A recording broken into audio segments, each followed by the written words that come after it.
तो नाज़रीन, री इमेजिनिंग एजुकेशन सीरीज़ में आपको मैं खुशामदीद कहता हूँ। इस सीरीज़ के अंदर हम डायरेक्ट टेक प्रोग्राम को सर शर्जील अहमद ख़ान के साथ एक्सप्लोर कर रहे हैं। और सर, मेरा आपसे एक बहुत ही क्रिटिकल सवाल है। लोग कहते हैं कि आप जो है डिग्रीज़ को छोड़ो, अपनी स्किल्स के ऊपर फोकस करो, स्किल्स को डेवलप करो। तो आपके मुताबिक डिग्रीज़ ज़्यादा मतलब अहम है, ज़्यादा ज़रूरी है, या फिर स्किल्स ज़्यादा ज़रूरी? जी खुज़ैमा, बहुत शुक्रिया। ये एक ऐसा सवाल है कि जिसके जवाब में दो एक्सट्रीम्स हैं, यानी दो इंतहाएँ एग्जिस्ट करती है हमारे माशरे में। बिल्कुल। एक तबका आपको बहुत ज़्यादा एम्फेसाइज करता हुआ नज़र आएगा कि बस स्किल्स ही सब कुछ हैं, डिग्रीज कुछ भी नहीं है। और एक जानिब दूसरी एक्सट्रीम पाई जाती है कि जनाब आप सिर्फ एकेडमिक क्वालिफिकेशन की तरफ काम करें और स्किल्स वाला मैटर इतना कोई इशू नहीं उससे बनता, तो एकेडमिक क्वालिफिकेशन को बहुत ज़्यादा एम्फेसाइज करते हैं। तो ये दो इंतहाएँ हमारे माशरे में एग्जिस्ट करती है।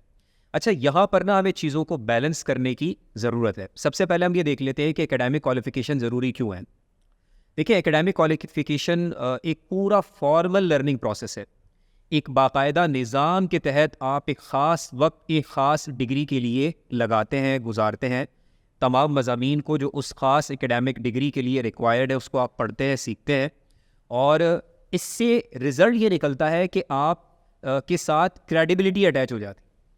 जब आप डिग्री होल्डर हैं तो डिग्री होल्डर होने का मतलब ये है कि क्रेडिबिलिटी का फैक्टर आपके पास है, एक ट्रस्ट का फैक्टर आपके पास है। और बास तो शोबाजात ऐसे हैं कि जिसमें डिग्री के बगैर तसव्वुर ही नहीं है ना, आपकी क्रेडिबिलिटी ज़ीरो है। जैसे अगर आप मेडिकल ट्रीटमेंट की तरफ जाएंगे तो आप ऐसे तो नहीं ना किसी को कहेंगे कि भाई ये माहिर है, इसको इलाज आता है लेकिन डॉक्टर नहीं है, तो आप कभी भी नहीं जाएंगे, या जाएंगे भी तो अगर कोई आपको जाने का कहे भी तो आप उसको समझाएंगे कि नहीं भाई ये कैसी बातें कर रहे हैं आप।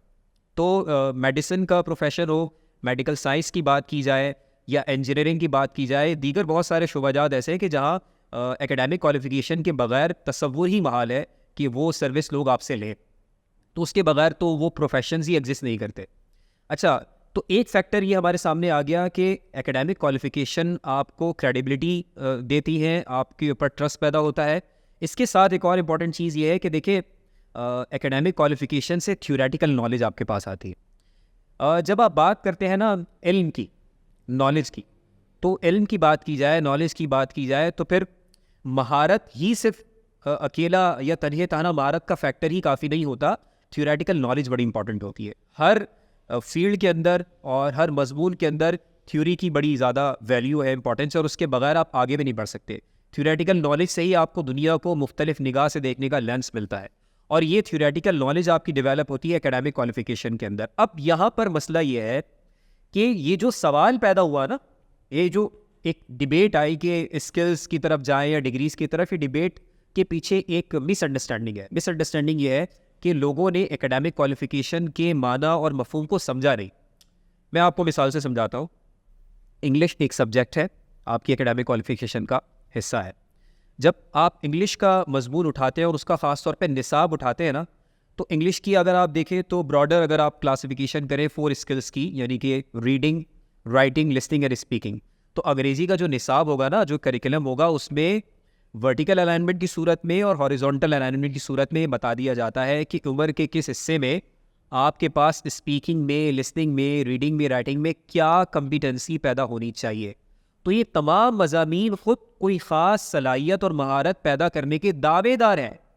मसला ये होता है कि एकेडमिक क्वालिफिकेशन के अंदर जब क्वालिटी मेंटेन नहीं होती ना, और लर्निंग आउटकम अचीव नहीं हो रहे होते, तो फिर लोगों को लगता है कि इस डिग्री का कोई फ़ायदा नहीं है, क्योंकि वो डिग्री और एकेडमिक क्वालिफिकेशन खुद कुछ ना कुछ सलाहियत पैदा करने की दावेदार है।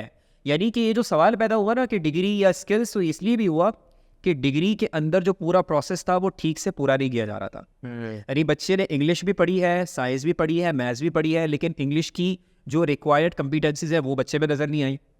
मैथ्स की जो रिक्वायर्ड कम्पिटेंसीज है वो डेवलप होती नज़र नहीं आई। साइंस की जो रिक्वायर्ड कम्पिटेंसीज है वो नज़र नहीं आई। तो यानी कि ना अहली साबित आई ना। तो जब सामने ना अहल आपने इंसान को देखा जो कि डिग्री लेकर आगे बढ़ा है क्योंकि वो जस्ट एग्जाम पास कर गया, तो आपने समझा शायद डिग्री यही होती है। ऐसा कुछ भी नहीं है। जब डिग्री का और एकेडमिक क्वालिफिकेशन का हक अदा किया जाता है, वो रिक्वायर्ड कम्पिटेंसीज को पूरा किया जाता है, तो फिर डिग्री खुद स्किल की सूरत में ही सामने आती है। अच्छा, यहाँ पर अगर मैं बात करूँ हमारे अपने इदारे की, डायरेक्शन एजुकेशन नेटवर्क की, डेप पब्लिकेशंस की, तो हमने इस मामले को किया बैलेंस। किस तरह किया कि हम ये बात करते हैं कि एकेडमिक क्वालिफिकेशन ऐसी हो जो स्किल बेस्ड हो, यानी आपका फोकस होना चाहिए कि एकेडमिक क्वालिफिकेशन से बच्चा निकलने के बाद, यानी ये पूरा मरहला तय करने के बाद 13 साल हो या इससे ज़्यादा अगर हायर क्वालिफिकेशन की तरफ जाएं, तो ये जो पूरा मरहला है, जो फॉर्मल लर्निंग प्रोसेस है, ये स्किल बेस और स्किल फोकस होना चाहिए। यानी हम हर क्लास में हर लेवल पे जो मजमून लेकर चल रहे हैं उसको ये चेक करते जाए कि क्या उसकी रिक्वायर्ड कॉम्पिटेंसीज पैदा हो रही है या नहीं, राइट। और इसके साथ फिर हमने क्या किया कि हमने एक सोल्यूशन पेश किया, और सोल्यूशन जो पेश किया उसका नाम है डायरेक्ट टैग प्रोग्राम।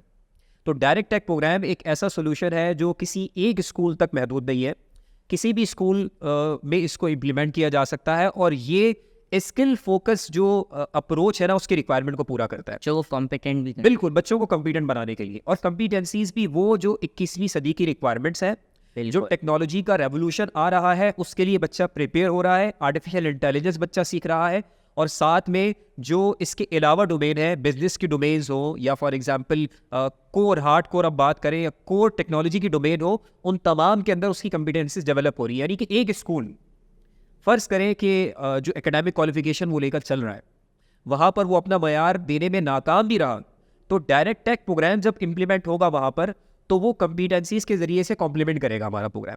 यानी वो एक तरह से वहाँ पर पढ़ने वाला बच्चा, उस स्कूल में पढ़ने वाला बच्चा हमारे इस प्रोग्राम के नतीजे में और इस प्रोग्राम के अंदर आने की वजह से वो स्किल्ड इंडिविजुअल में तब्दील होगा, राइट। तो इस तरह से हम इसमें थ्योरेटिकली भी क्लियर है कि दोनों की अपनी जगह इंपॉर्टेंस है, और ये दोनों में जो फ़र्क किया जाता है उसकी वजह भी मैंने आपको बता दी कि इसके पीछे मिसअंडरस्टैंडिंग है, क्योंकि हर क्वालिफिकेशन के अंदर और एकेडमिक क्वालिफिकेशन के अंदर कॉम्पिटेंसीज है जिसे पूरा करना उस क्वालिफिकेशन के अंदर जिम्मेदारी होती है, लेकिन जब वो पूरी नहीं होती तो लोगों को कन्फ्यूजन पैदा होती है।